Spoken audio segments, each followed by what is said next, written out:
Bismillahirrahmanirrahim. Makanya akhirnya ini Allah sampaikan pula di dalam surat An-Nisa ayat 54. Am yahsudunan nasa ala ma atahumullahu min fadli. Apakah kalian orang Yahudi itu dengki kepada Muhammad atas karunia yang Allah berikan kepada Muhammad? Sudah dengki, dia bencinya betul kepada Muhammad. Ya. Makanya akhirnya kita akan dapatkan, ya, kita jumpai dan kita dapatkan bagaimana perusahaan-perusahaan Yahudi itu kadang-kadang mereka mengeluarkan produk-produk yang terkadang produk itu menyinggung tema sensitif di umat Islam. Kadang ada yang menampilkan misalkan lafaz Allah di produk-produk mereka dengan sifat bukan untuk mengagumi tapi untuk menghinakan. Dan kelihatan betul apa yang menjadi kebencian mereka itu kelihatan betul. Makanya tidak sedikit kita jumpai film-film Hollywood ketika beririsan dengan para investor-investor Yahudinya itu apa? Ya salah satunya film-film itu dibuat untuk propaganda. Dan propagandanya apa ya? Propaganda Islam itu teroris, Islam itu buruk, Islam itu menjadi penyebab kerusakan. Dan itu divisualkan dalam bentuk film. Untuk menunjukkan rasa kedengkian mereka yang besar kepada Islam. Apakah kita masih kurang? Ini jelas seterang matahari di siang hari yang terik yang tidak perlu kita tanya mana matahari. Kalau ada orang kalau mendapatkan keterangan dari Allah kok dia masih tidak mengimani dan tidak meyakini. Bukan dia yang tidak punya akal, tapi akalnya yang tidak digunakan. Bukan dia yang tidak punya mata. Matanya tidak digunakan.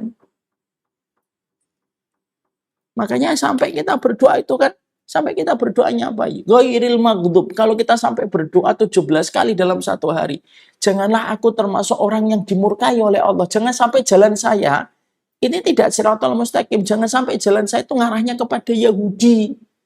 Sudah propaganda, playing victim, menanamkan Islamofobia, betul-betul tidak jujur, menyampaikan khianat. Semua berita itu merupakan bagian dari rekayasa yang terus mereka buat. Dan sesungguhnya ini kita jumpai nyata hari ini dengan kita melihat secara jujur. Dan ketika melihat semua kejahatan Yahudi, maaf, kita tidak perlu menjadi Muslim. Kita cukup menjadi manusia itu tahu kejahatan itu semuanya. Kita cukup menjadi manusia itu sebenarnya sudah tahu. Tidak perlu menjadi Muslim pun tahu kejahatan semua yang terorganisir ini. Makanya maaf kan saya pernah sampaikan dalam satu video. Kenapa Allah menyisakan Yahudi? Kaum Lut ketika mereka mendatangi laki-laki dengan laki-laki diadab oleh Allah. Kaum Ad, kaum Samud ketika mereka melakukan satu kejahatan langsung diadab oleh Allah. Tapi kenapa Yahudi melakukan berbagai macam kejahatan, membunuh para nabi, menyelewengkan kitab Taurat, lalu mereka memusuhi Nabi Muhammad. Mereka itu sebenarnya sangat layak untuk dihapuskan oleh Allah di atas muka bumi ini dengan adab yang pernah berlaku kepada kaum Sodom. Kenapa? Kok mereka masih disisakan? Dan ini akan terus berlangsung nanti sampai Dajjal itu muncul. Karena ada 70.000 Yahudi Asfahan yang akan mengikuti Dajjal. Sebenarnya simpel. Allah menjadikan Yahudi untuk menjadi ujian bagi kaum muslimin. Karena sesungguhnya ujian bagi kaum muslimin itu adalah kalangan Yahudi. Supaya Allah itu tahu siapa yang mau untuk bersama dengan kebenaran, menolong agama Allah dan orang yang beriman, dan siapa yang tidak peduli dengan itu. Makanya Allah sisakan orang Yahudi. Supaya itu terjadi filterisasi di antara tubuhnya kaum muslimin. Kalau nggak ada Yahudi, tidak ada filterisasi. Siapa yang akan membantu orang-orang beriman dan siapa yang tidak memiliki empati terhadap apa yang menimpa kepada kaum beriman.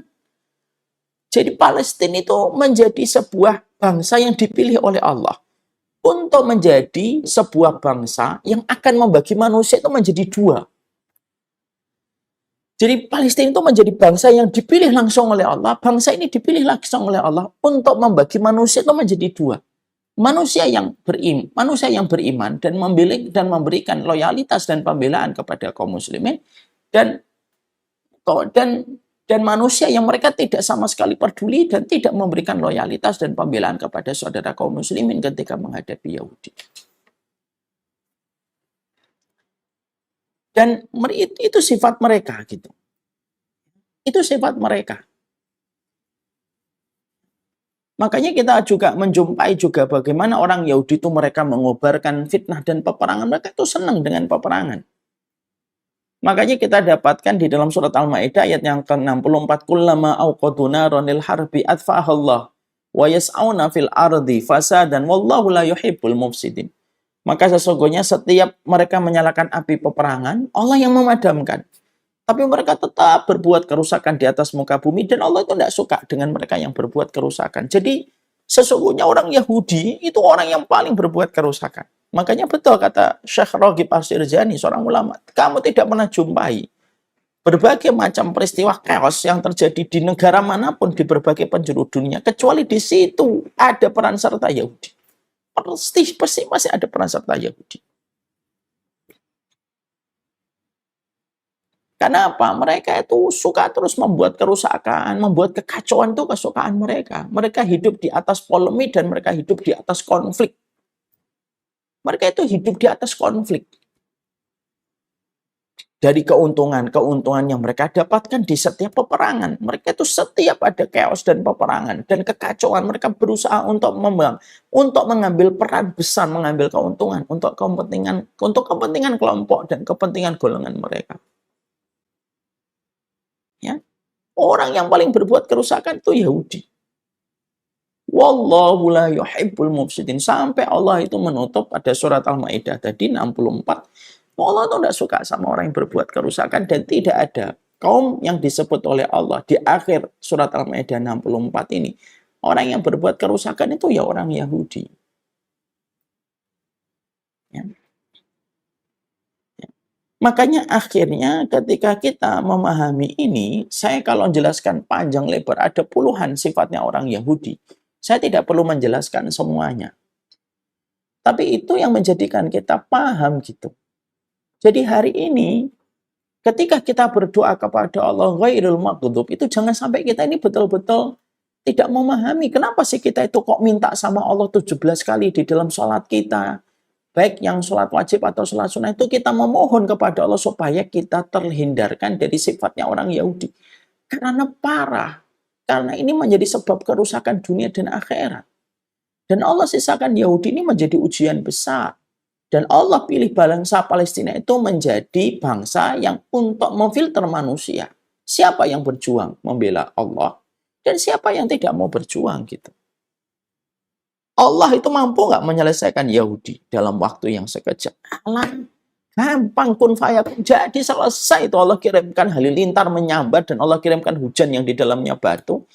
Tidak ada satu jam bisa lumat dan itu kecil bagi Allah. Menegakkan kiamat aja kecil bagi Allah, apalagi cuma untuk melumat orang Yahudi. Tapi kenapa Allah tidak melakukan itu? Karena Allah ingin memberikan sebuah pelajaran-pelajaran besar bagi orang yang beriman. Dan itu pula yang kita harus selalu ajarkan kepada anak-anak kita tentang konsep, tentang sebuah prinsip keimanan kita. Bahwasanya bangsa yang playing victim, bangsa yang tidak jujur dalam pemberitaan, bangsa yang mengobarkan peperangan dan berbuat kerusakan, dan bangsa yang selalu mengobarkan Islamophobia itu orang Yahudi. Dan itu betul-betul menjadi sebuah fakta yang kita dapatkan pada hari ini. يا ربي شكرا هديت قلبي شكرا